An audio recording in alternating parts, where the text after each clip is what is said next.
Hello everyone, आज हम लोग बात करने वाले हैं फिजिक्स में क्लास 12th का। हम लोग देखने वाले हैं दो चैप्टर्स माइंड मैप के through, ray optics and wave optics, जिसमें कि हम लोग देख लेंगे कि इस चैप्टर में हम लोग को क्या क्या पढ़ना था और क्या क्या इंपॉर्टेंट फार्मूले हैं, और उसी के थ्रू हम लोग रिवीजन कर लेंगे।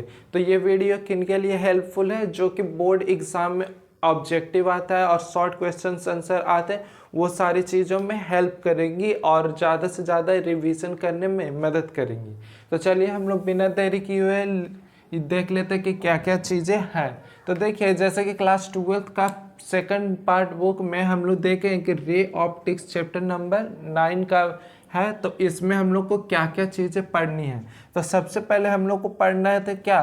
तो हम लोग को पढ़ना था रिफ्लेक्शन। तो रिफ्लेक्शन का हम लोग सबसे पहले जान लेते हैं कि रिफ्लेक्शन आखिर होता क्या है। तो देखिए, रिफ्लेक्शन हम लोग उस चीज़ को कहते हैं कि जहाँ पर एक तरीके का कुछ भी, मतलब बेसिक समझिए कि इंसिडेंट रे होता है और एक बॉडी पर एक पॉइंट पर आता है और उसके बाद उससे रिफ्लेक्ट होता है, तो उस चीज़ को बोलते हैं रिफ्लेक्शन।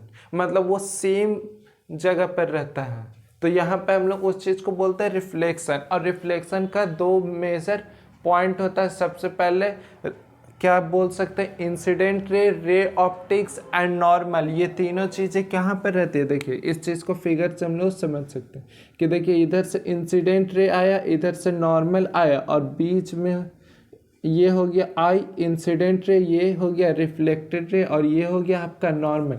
ये तीनों कहाँ पर रहता है? तो सबसे पहला पॉइंट, ये सेम प्लेन पे रहता है, सेम प्लेन पे रहता है। एंड सेकंड पॉइंट क्या होगा? तो जितना एंगल आई बनेगा उतना एंगल आर बनेगा। तो यहाँ पे angle I equals to angle R. ये हो गया आपका रिफ्लेक्शन का। उसके बाद हम लोग देखने वाले हैं रिफ्रैक्शन क्या होता है। तो रिफ्रैक्शन यहाँ पे हम लोग जैसा कि देख रहे हैं कि आपको रिफ्रैक्शन क्या होता है। तो रिफ्रैक्शन में आपका दो दो मीडियम होता है। समझ लीजिए, ऊपर अगर एयर है तो नीचे आपका वाटर है यहाँ पर, और अगर यहाँ से एक इंसिडेंट रे आ रहा है तो इसको जाना तो चाहिए था सीधा, इसको जाना तो चाहिए था सीधा, लेकिन यहाँ पर अलग मीडियम आ जाने के वजह से यहाँ पर अलग तरीके से इस तरह बेंड हो जा रहा है, इधर बेंड हो जा रहा है। तो यहाँ पर देखिए, एक इंसिडेंट रे हो गया, ये रिफ्लेक्टेड नहीं, ये रिफ्रैक्टेड रे होता है अगर दूसरे मीडियम है। तो इसी को बोलते हैं रिफ्रैक्टेड रे, और उसको बोलते हैं रिफ्रैक्शन। इस प्रोसेस को बोलते हैं रिफ्रैक्शन। और ये बात बीच में आपका एक मीडियम का लाइन हो गया। अब यहाँ पर भी देखिए सेम चीज़ कि क्या होगा। तो यहाँ पर रिफ्रैक्शन का फॉर्मूला हम लोग जानते हैं कि critical angle equal to sine 1/μ होता है। और यहाँ पर एक और चीज़ होता है कि μ2। देखिए, यहाँ पर एंगल होता है μ2 और μ1 मान करके चलिए, तो यहाँ पर μ2/μ1 इक्वल टू c1/c2 होता है। ये हो गया आपका रिफ्रैक्शन का। हम लोग यहाँ पर जल्दी जल्दी देख रहे हैं कि जो जो इम्पोर्टेंट है, अगर ऑब्जेक्टिव में आपको पूछ दिया जाए कि ये क्या होता है, रिफ्रैक्शन क्या होता है, तो ये शॉर्ट क्वेश्चंस में आप आंसर आसानी से दे सकते हैं। उसके बाद देखिए कि रिफ्रैक्शन के बाद हम लोग चलते हैं लेंस पर। तो लेंस आखिर होता क्या? तो लेंस में हम लोग देख रहे हैं कि इस तरीके से, मानिए कि लेंस इस तरीके से होता है कि दोनों तरफ बिना कोटिंग का होता है। मतलब अगर इधर से अगर आपका इंसिडेंट रे भेजिएगा तो दूसरे तरफ भी चला जाएगा। तो इसी को बोलते हैं लेंस। और लेंस दो तरीके के नहीं, बहुत सारे होते हैं। यहाँ पर देखिए, एक हो गया इस तरीके से, एक इस तरीके से, और एक हम लोग इन दोनों को कंबाइन करके मिला सकते हैं इस तरीके से। तो हम लोग बहुत सारा कंबाइन करके बना सकते हैं। तो लेंस में हम लोग सबसे पहला चीज जानेंगे कि लेंस मेकर फॉर्मूला आखिर होता क्या है। तो लेंस मेकर फॉर्मूला आपका होता है 1/f equals to μ1 μ-1/1/r1 -1/r2। उसके बाद हम लोग देखने वाले कि पावर लेंस आखिर होता क्या है।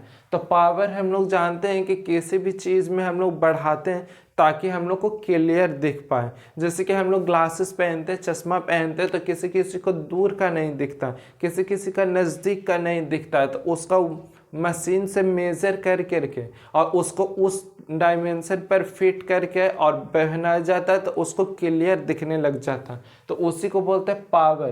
तो पावर लेंस होता है फॉर्मूला 1/f, उसका यूनिट होता है डायोप्टर। ये बहुत इंपॉर्टेंट है, डायोप्टर होगा यूनिट।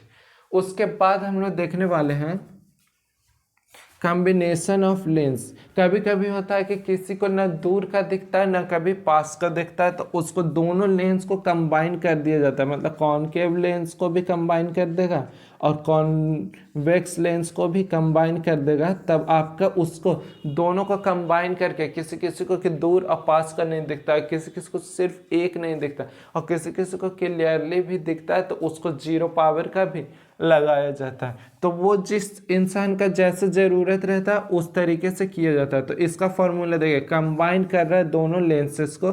तो ये देखिए फर्स्ट लेंस का है, ये सेकंड लेंस का, तो यहाँ पे किया गया 1/f equals to 1/f1 plus 1/f2, दोनों को जोड़ दिया गया है।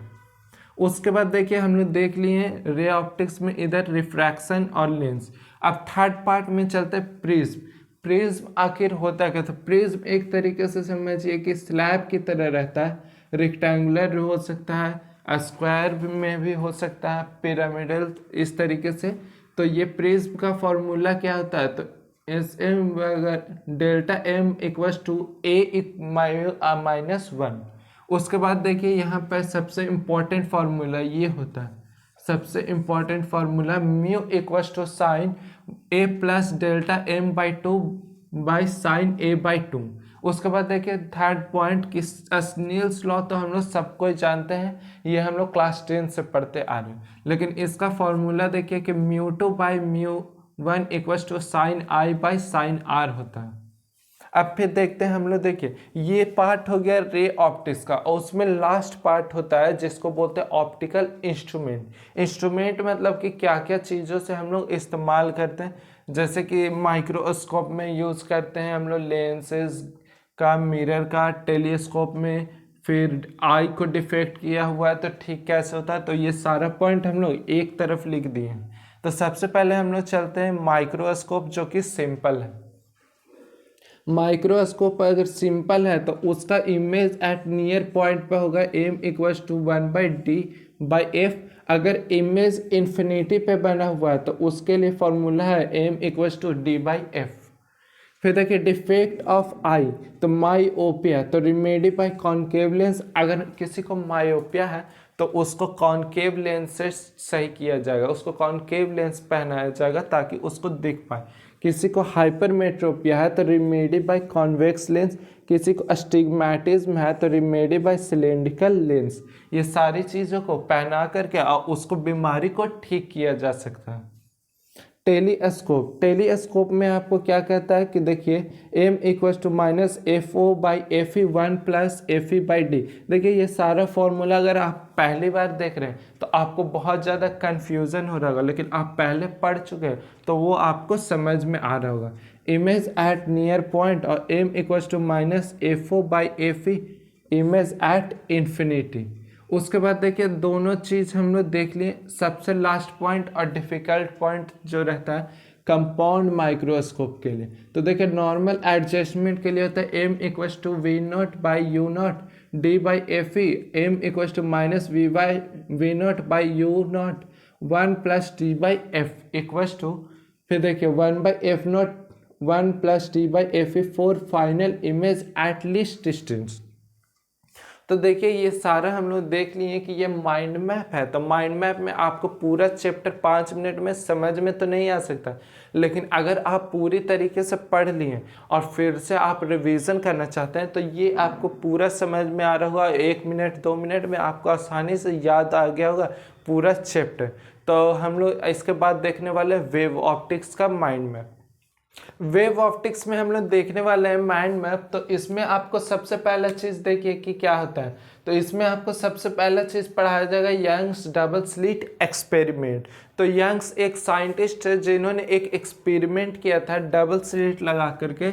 तो उसमें आखिर क्या क्या हुआ था, तो कुछ चीज़ हो गई थी जो कि ब्राइटर्स हो गए थे। देखिए आपको समझाने के लिए यहाँ पर मान करके चलिए कि एक स्लिट है इस तरीके से, और यहाँ पर आपको क्या हुआ था इस एक्सपेरिमेंट में कि शो किया गया था कि देखिए कुछ पार्ट है जो कि ब्राइट हो गया था और कुछ पार्ट है जो कि डार्क हो गया था। अगर ये देखिए ये पॉइंट है जो कि आप मान करके चलेगा ब्राइट शो रहा है और कुछ पार्ट है जो कि डार्क हो गया, इस तरीके से हो गया था, शो हो गया था।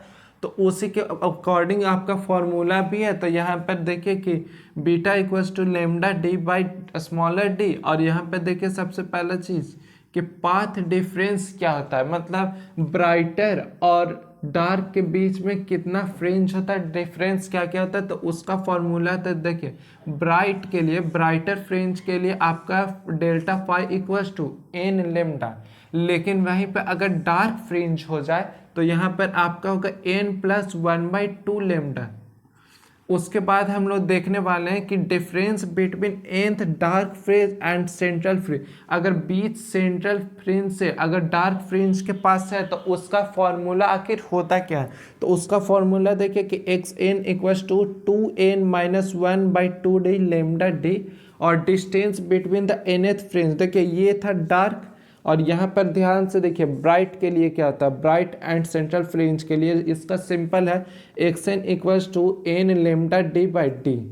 ये हो गया आपका यंग्स डबल स्लिट एक्सपेरिमेंट का फॉर्मूला, आखिर क्या क्या चीज़ें हो सकती हैं। उसके बाद देखिए कि यहाँ पर हम लोग देखने वाले हैं कि इंटरफ्रेंस क्या क्या होता है, और फिर देखिए तो a equals to root under a1 का स्क्वायर प्लस a2 का square plus 2a1 a2 cos phi.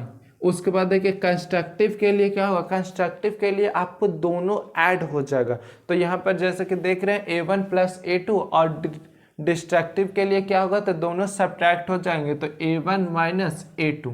यहाँ पे आपका डिफ्रैक्शन बोला जा रहा है, डिफ्रैक्शन।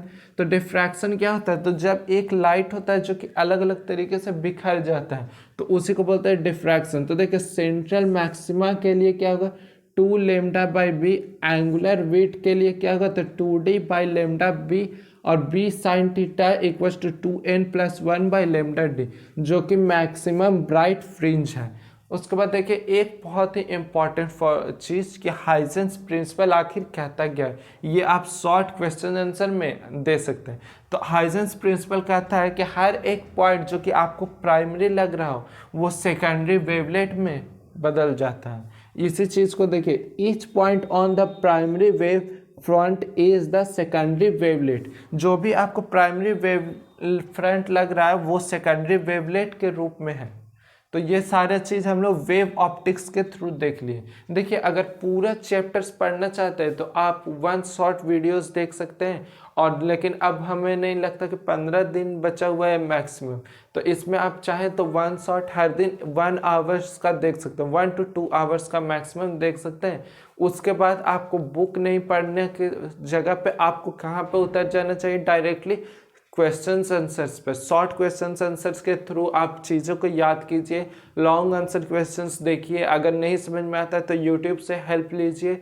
उसके साथ साथ आपको ऑब्जेक्टिव देखिए, ऑब्जेक्टिव को बहुत बार मैच कर लीजिए कि क्या ये सही है, क्योंकि कुछ कुछ चैनल्स हैं जो कि गलत ऑब्जेक्टिव्स भी टिक आउट कर देते हैं। तो वहाँ पे 2-3 जगह से आप कंफर्म हो जाइए और उसके बाद उस तरीके से आप प्रिपेयर कर सकते हैं। अभी भी टाइम है, 15 दिन है, 15 दिन में 15 चैप्टर्स हो सकते हैं। आज के लिए इतना, मिलते हैं नेक्स्ट वीडियो में। Thank you.